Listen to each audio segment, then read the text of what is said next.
मित्रांनो, मी जालिंदर भटरे सर सोनई आपलं इंग्लिशवाला चॅनलमध्ये मनापासून खूप खूप स्वागत करतो. तर मित्रांनो, आजपर्यंत आपण भरपूर सहकार्य या ठिकाणी या चॅनलला केलेलं आहे. यापुढेही असंच तुम्ही प्रेम करत राहाल ही अपेक्षा. आजपर्यंत आपण noun, pronoun, verb, adjective, adverb, prepositions हे पार्ट्स ऑफ स्पीचचे प्रकार त्या ठिकाणी पाहिलेले आहेत. यानंतर या ठिकाणी आपण ॲडव्हान्समध्ये याच्यावरती वेगवेगळे प्रकारचे व्हिडिओज त्या ठिकाणी घेऊन येत राहणारच आहोत. परंतु सध्या पार्ट्स ऑफ स्पीच म्हणजे काय हे त्या ठिकाणी तुम्हाला डिटेल्समध्ये कळलं पाहिजे आणि म्हणून हा प्रयत्न त्या ठिकाणी आहे. तर मित्रांनो, आज आपण या ठिकाणी कंजंक्शन्स हा जो पार्ट्स ऑफ स्पीच मधला प्रकार आहे तो एक आपण त्या ठिकाणी पाहणार आहे आणि याच्यानंतर जो येणारा प्रकार आहे तो इंटरजेक्शन्स. तर बघा मित्रांनो, आज या ठिकाणी कंजंक्शन्स तुमचा एकदम डाऊट याविषयी क्लिअर झाला पाहिजे. कन आणि कंजंक्शन्स म्हणजे जंक्शन. कंजंक्शन म्हणजे काय तर जोडणार, दोन जोडणार. त्याला मराठीमध्ये उभयान्वी अव्यय म्हणतात. काय म्हणतात? उभयान्वी अव्यय. बघा तुम्ही आता इतिहासामध्ये वगैरे वाचलेलं असेल, उभय पक्षामध्ये हाणामारी झाली. तर उभय म्हणजे दोन, उभय म्हणजे किती? दोन. आणि अन्वय म्हणजे जोडणं. अन्वय म्हणजे काय? जोडणं. जोडण्याचं काम बरेच जण करतायत बघा. करतो का रे? जोडण्याचं काम ते कबूतर वगैरे माहितीये ना? कबूतर जा, पहिले प्यार की, दुसरी चिठ्ठी, तिसरे को द्या, नाही का? हे जोडायचं जे काम आपण त्या ठिकाणी करतो त्याला कंजंक्शन म्हणायचं. मग कोणीही कोणाला जोडू द्या पण त्याला कंजंक्शन म्हणायचं. मग आता त्याची डेफिनेशन जर आपण या ठिकाणी पाहिली तर उभयान्वी अव्यय म्हणजे काय, कंजंक्शन म्हणजे काय, तर या ठिकाणी बघा अ वर्ड विच जॉईन्स म्हणजे असा जो शब्द आहे जो काय करतो रे, जॉईन करायचं काम करतो. लक्षात आलं? तर इथं जॉईन कोणाला करताय तर तुमचे दोन वर्ड्स असतील, तुमचे दोन फ्रेजेस असतील किंवा तुमचे दोन क्लॉजेस असतील वाक्यामधले, त्याला जोडण्याचं जो काम करतो त्याला त्या ठिकाणी काय म्हणायचं? कंजंक्शन म्हणायचं. लक्षात आलं? दोघांना जोडायचं काम माहितीये ना? कोणी दोघं असो त्यांना जोडायचं काम करणारा तो त्या ठिकाणी मध्यस्थी आपण ज्याला म्हणतो बघा. कुठल्याही गोष्टीमध्ये मध्यस्थी असतो त्याला कंजंक्शन म्हणा. जोडून द्यायचं जो काम करतो त्याला कंजंक्शन म्हणायचं. फॉर एक्झाम्पल इथं पाहता, Raj and Rohit are best friends. तर इथं जर आपण पाहिलं तर अँड न राज आणि रोहितला जोडलेलं आहे, वर्ड जोडायचं काम केलेलं आहे. त्याच्यानंतर पाहता, सी लाईक्स मी, तिला मी आवडतो. But her father doesn't like me, पण तिचा बापाला मी आवडत नाही.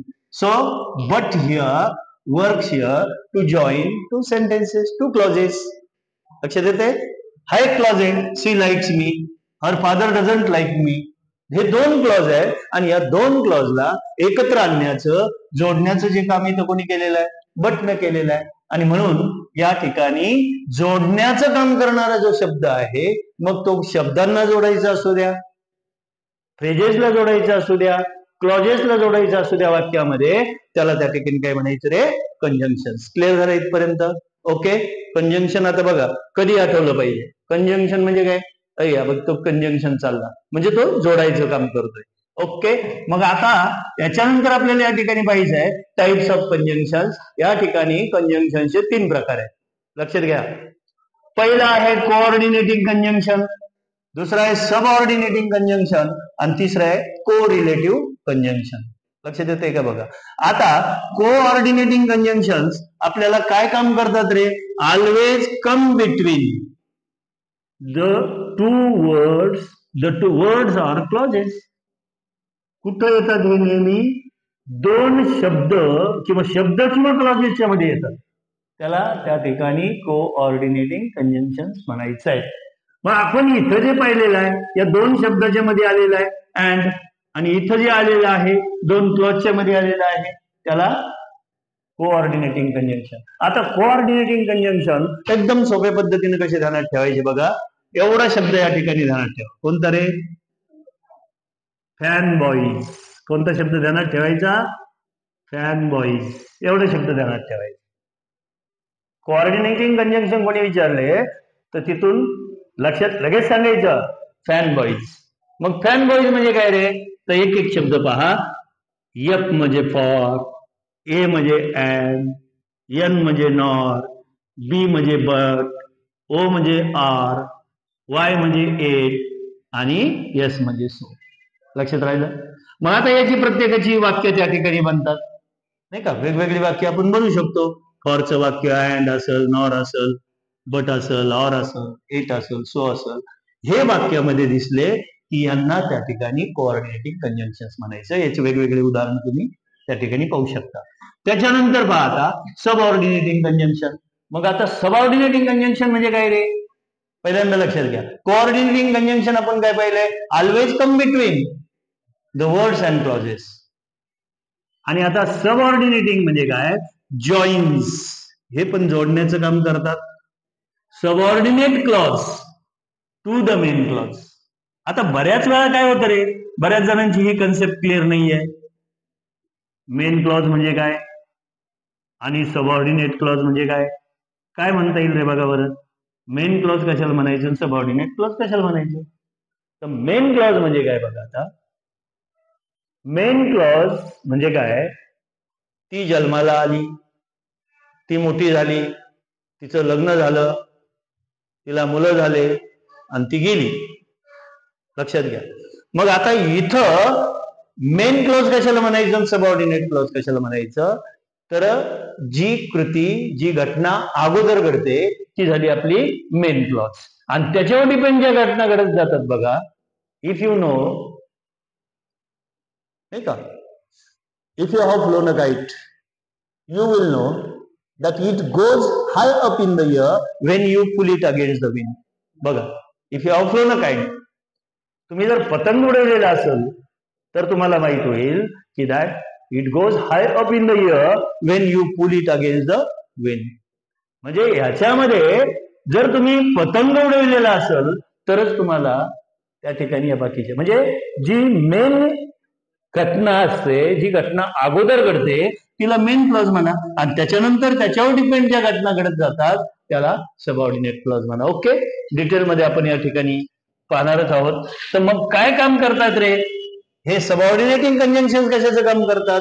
तर हे subordinating conjunction joins subordinate clause to the main clause.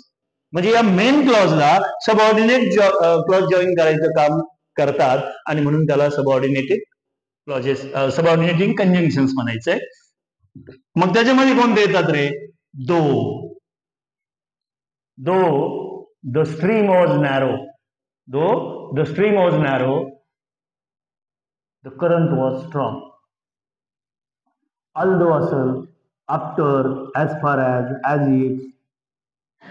त्याच्यानंतर as long as soon as though, because, before, even if, when, where, wherever, even though, if, since, so that, unless, until, whenever, whereas, while.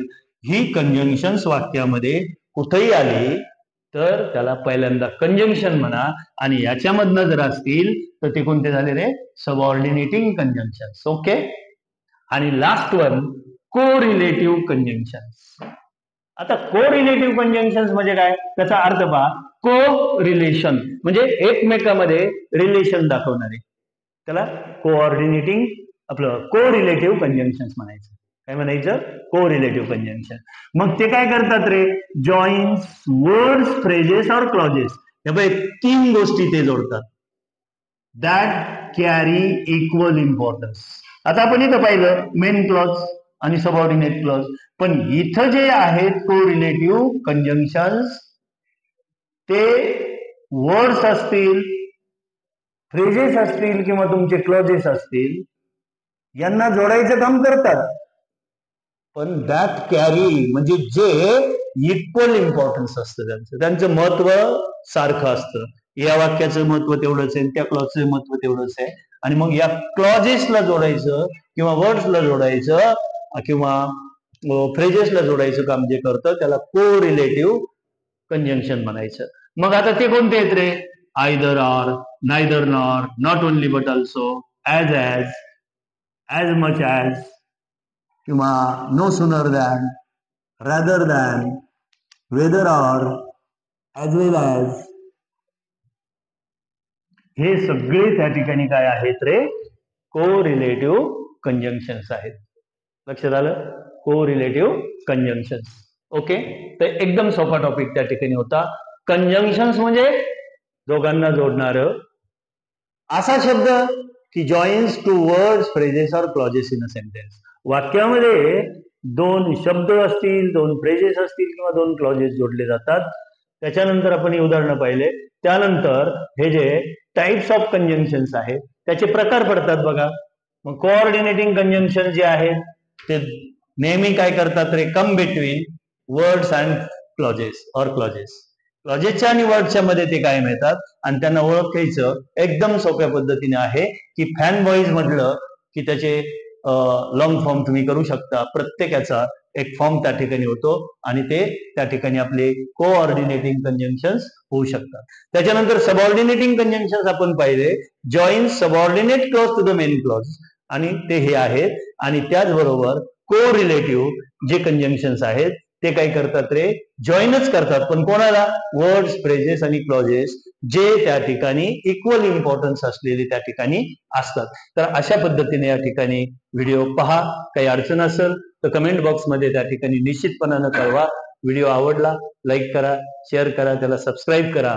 आणि काही जर तुमच्या त्या ठिकाणी तुम्हाला जर कशाची अडचण असेल तर ते त्या ठिकाणी कमेंट बॉक्समध्ये कळवा. निश्चितपणानं त्याच्यावर त्या ठिकाणी व्हिडिओ आपण घेऊन येऊ. Thank you, bye.